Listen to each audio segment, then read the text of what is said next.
के 10 बज रहे थे। गौरी अभी आंखें गड़ाकर सिलाई मशीन पर कपड़े सिल रही थी। तभी रानी रोते हुए कहती है, दीदी, मुझे बहुत जोरों की भूख लगी है, खाना बना दो ना। गौरी सिलाई मशीन रोक देती है और राशन का डिब्बा खोलती है जिसके अंदर थोड़ा सा आटा था। गौरी जल्दी से आटा मढ़कर चूल्हा फूंक कर रोटियां बनाकर अपने छोटे भाई बहन को खाने को दे देती है। चिंटू, रानी, चलो खाना खा लो। ये भी कोई खाना है? सिर्फ सूखी रोटी, साथ में सब्जी नहीं। रानी, तुम्हारी दीदी के पास सब्जी खरीदने के लिए पैसे नहीं थे, बस आज के लिए ये खा लो। दोनों बच्चे कुड़कर आधी अधूरी रोटी खाकर सो जाते हैं। ये कहानी है गौरी की। गौरी बहुत ही गरीब थी। उसके पिता रमाकांत नशे में डूबे रहते थे। ऐसे में गौरी की मां लता ने घर चलाने की जिम्मेदारी उठाने के लिए लोगों के घर में जूठे बर्तन मांजती, तब जाकर कहीं उस गरीब के घर का चूल्हा जलता था। बच्चों की भूख मिटाने के लिए वो मजबूर माँ अक्सर भूखी रह जाती है। हर दूसरे दिन भूखे रहने की वजह से उसके शरीर में बीमारियां पनपने लगी थी, जिसने लता को बिस्तर पर पटक दिया था। अब घर चलाने की जिम्मेदारी 17 साल की गौरी पर पड़ गई थी। कहते हैं ना कि भगवान जब किसी को गरीब बनाता है तो उसे कोई ना कोई गुण जरूर देता है। गौरी को सिलाई बुनाई करना आता था, इसलिए उसने अपने कच्चे घर में छोटा सा बुटीक खोल लिया था। एक दिन सुप्रिया उसके बुटीक में आती है और कहती है, कोई है अंदर? अरे सुप्रिया, मेरी सहेली, तू कब आई? आज ही शहर से आई हूँ। क्या बात है, तूने अपने घर को ही बुटीक बना दिया है? पेट पालने के लिए कुछ तो करना ही पड़ेगा। अरे वो तो ठीक है, मगर तेरे इस गरीब बुटीक में कौन सा ग्राहक आएगा? और फिर अगर तू ऐसे ही ओल्ड फैशन ड्रेस डिजाइन करेगी तो तेरा बुटीक चलने से पहले बंद हो जाएगा। अच्छा, मैं चलती हूँ। सुप्रिया की बातें गौरी को सोचने पर मजबूर कर देती है। एक दिन जब गौरी बाजार जा रही होती है तो उसकी नजर बाजार के बीच एक बुटीक पर गड़ जाती है, जहाँ कई सारे फैशनेबल ड्रेसेस शो पीस में लगे हुए थे, जैसे Naira cut suit, floral gown, backless blouses और भी बहुत कुछ। अगर मैं अपने बुटीक में ये सारे ड्रेसेस शो पीस में लाऊंगी तो शायद मेरा बुटीक चल पड़ेगा। गौरी नए फैशन के ड्रेस डिजाइन करने के लिए सारे पैसे से कपड़े खरीद कर घर लाती है, मगर सिलाई मशीन की खींचपीच के कारण कपड़े की सिलाई खराब हो जाती है, जिस कारण गौरी का मन फीका पड़ जाता है और वो फूट फूट कर रोते हुए कहती है, मेरी ही उम्मीद थी, टूट गई। इतनी मुश्किल से मैंने एक एक पैसा बचाया था और उसे कपड़ों पर खर्च किया था ताकि मुझ गरीब के बुटीक में बदलाव आए। अब एक भी पैसा नहीं बचा। मैं अपने छोटे भाई बहन को क्या खिलाऊंगी? माँ की दवाई कहाँ से लाऊंगी? गौरी इस तकलीफ से उभरी भी नहीं थी कि उसके पिता रमाकांत नशे में चूर घर आता है और उसके मुंह से शराब का भभका उठ रहा था। ए गौरी, गौरी, चल पैसे दे मुझे, पैसे दे। मैं बोल रहा हूँ ना, चल पैसे दे। बापू, तुम्हें शर्म नहीं आई? आज तुम फिर शराब पी कर आए हो मेरे पास। एक पाई नहीं अगर होती तो भी मैं नहीं देती। क्या बोली? तू पैसे नहीं देगी मुझे? तो रुक, मैं तेरे को बताता हूँ, तो रुक। ऐसा कहकर रमाकांत गौरी की सिलाई मशीन उठाकर तोड़ देता है और उसके बुटीक को बर्बाद कर देता है। गौरी रात भर रोती रहती है। इस बीच लता की हालत बिगड़ जाती है। ये लो, थोड़ा पानी पी लो माँ। ऐसे जिंदगी से बढ़िया ऊपर वाला मेरी मिट्टी उठा लेता। बोझ बन गई हूँ मैं तुझ पर बेटी। ऐसा क्यों कहती हो माँ? आप मेरी हिम्मत हो। चिंटू, रानी, माँ का ख्याल रखना। मैं काम की तलाश में जा रही हूँ। गौरी रास्ते में जा ही रही होती है कि तभी उसे रास्ते के बीचों बीच एक बुढ़िया बेहोश पड़ी मिलती है। अरे ये तो बेहोश है। इसके बाद गौरी की नजर पास पड़े घड़े पर पड़ती है और गौरी उस बुढ़िया के मुंह पर पानी के छींटे मारकर उसे थोड़ा पानी पिलाती है। इतने में बुढ़िया एक सुंदर सी परी में बदल जाती है। घबराओ मत गौरी, मैं बस तुम्हें परख रही थी। कहो, मैं तुम्हारी कैसे मदद कर सकती हूँ? गौरी रोते हुए उस परी को अपने बुटीक की बात बताती है। इतने में परी जादुई छड़ी घुमाकर उसे एक सिलाई मशीन देती है। गौरी, ये जादुई सिलाई मशीन है, इसे ले जाओ। जैसे ही तुम इसे अपने घर में जगह दोगी, तुम्हारा घर जादुई बुटीक में बदल जाएगा। गौरी खुश होकर वो सिलाई मशीन घर लेकर आती है और परी के कहे मुताबिक सिलाई मशीन के घर में लाते ही उसका गरीब घर बड़ी रोशनी से भरकर जादुई बुटीक में बदल जाता है, जहाँ सुंदर कपड़े बुटीक की शोभा बढ़ा रहे थे। उस प्यारी परी की कही बात सच हो गई।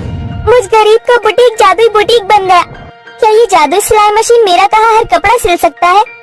मुझे इसे जांचना चाहिए। मैं चाहती हूँ कि इसी पर मेरे जादुई बुटीक में फैशनेबल लहंगे हो। गौरी की इतना कहते ही सिलाई मशीन चलने लगता है। धागों की रील खुद ब खुद खींचने लगती है। और सिलाई मशीन में लगी सुनहरी सुई लहंगे सिलने लगती है। अब पूरे बुटीक में लहंगे ही लहंगे टंगे हुए थे, जिसे देखकर गौरी की खुशी का ठिकाना नहीं था। जो कोई गौरी के बुटीक के आगे से गुजरता था उसकी सीधी नजर कपड़ों के डिजाइन पर गड़ जाती थी, जिसके बाद औरतें उसके बुटीक में आने लगती हैं। एक दिन शेफाली और नित्या नाम की 2 सहेलियां उसके बुटीक पर आती है। Wow, it's amazing! तुम्हारे बुटीक में कितने ट्रेंडी आउटफिट्स हैं। ये मेरी सहेली शेफाली है, इसकी शादी है, इसे वेकल्स लहंगा चाहिए। मुझे शरारा। हमारे ड्रेस हम तुम्हारे बुटीक से डिजाइन कराना चाहते हैं। मगर मैंने तो आज तक कभी शरारा ड्रेस सिला नहीं। कोई बात नहीं, मेरा जादुई बुटीक है ना। गौरी ने हाँ कर दी और उनके जाने के बाद कहा, हे मेरी जादुई सिलाई मशीन, मेरा ये बुटीक तुम्हारे बदौलत है। मुझे शरारा और बैकलेस लहंगा चाहिए। जादुई सिलाई मशीन कुछ ही घड़ी में लहंगा और शरारा सिल देती है और जादुई बुटीक उसे अनोखी चमक से भर देता है। नित्या और शेफाली गौरी की खूब वाहवाही करती है। Oh my god, Gauri you are very talented. कितना प्यारा शरारा डिजाइन किया है तुमने। हाँ Gauri, I love this lehenga. तुम्हारे हाथों में तो जादू है। तुम्हें तो सब्यसाची के लिए ड्रेस डिजाइन करना चाहिए। अब हमारे फैमिली फंक्शन में ड्रेस हम तुम्हारे ही बुटीक से डिजाइन करवाएंगे। गौरी की जादुई बुटीक और सिलाई मशीन का असर नित्या और शेफाली पर इस कदर छा गया था कि गौरी का जादुई बुटीक चल पड़ता है, जिसकी वजह से अब दूर दूर तक रहने वाले रिहायशी लोग भी उसके बुटीक से कपड़े डिजाइन करवाने आते थे, जिससे गौरी की अच्छी कमाई शुरू हो गई थी और उसने अपनी माँ का इलाज करवाना शुरू कर दिया और दोनों भाई बहनों को अच्छे स्कूल में एडमिशन भी दिलवा दिया। गौरी बेटी, तूने बहुत जिम्मेदारी उठा ली। अब मैं ठीक हूँ। एक न एक दिन तुझे अपनी दुनिया बसानी है। तेरे लिए बड़ा ही अच्छा रिश्ता आया है। मैंने हाँ कर दी है। ठीक है माँ। ढलते समय के साथ गौरी की शादी की तैयारी शुरू हो गई थी। गौरी भरी आंखों से अपनी जादुई बुटीक को देखते हुए कहती है, मेरी जादुई बुटीक, मेरे मायके में मेरा आखिरी दिन है। मेरी शादी के लिए मुझे सुंदर सा लहंगा दो। इतना कहते ही जादुई बुटीक में एक सुनहरी रोशनी छिटक पड़ती है और सिलाई मशीन सोने की हो जाती है। तभी एक सुंदर सा मखमली कपड़ा सिलाई मशीन के सुनहरी सुई के नीचे आकर लहंगा सिलने लगता है और गौरी की शादी का लहंगा बनकर तैयार हो जाता है। अगले दिन बड़ी धूमधाम से गौरी की शादी होती है। सभी की नजरें गौरी के लहंगे पर गड़ी हुई थी। ये सभी वही लोग थे जो कल तक गौरी की गरीबी और उसके बुटीक का मजाक बनाते थे। बीना और चंदर आजादपुर मंडी में साफ सफाई और मेहनत मजदूरी करके अपना पेट पालते थे। शादी के तकरीबन 2 साल बाद बीना गर्भवती हुई। दोनों ही पति पत्नी इस बात से बहुत खुश थे और बेसब्री से नए मेहमान के आने का इंतजार कर रहे थे, लेकिन होनी को शायद कुछ और मंजूर था। एक शाम जब दोनों काम से घर लौट रहे थे तो रास्ते में रेल पटरी क्रॉस करते वक्त चंदर का पैर पटरी में फंस गया। अरे अरे ये मेरा पैर, अरे ये क्या हो गया जी? जल्दी जल्दी पैर निकालने की कोशिश कीजिए। कोशिश तो कर रहा हूँ बीना, लेकिन ये निकल ही नहीं रहा। बीना भी उसकी मदद करने की कोशिश करती है, लेकिन उसका पैर बाहर नहीं निकल पाता। तभी उन्हें ट्रेन की आवाज आती है। जल्दी कीजिए जी, ट्रेन आ रही है। बीना, मुझे लगता है कि मेरा जाने का वक्त आ गया।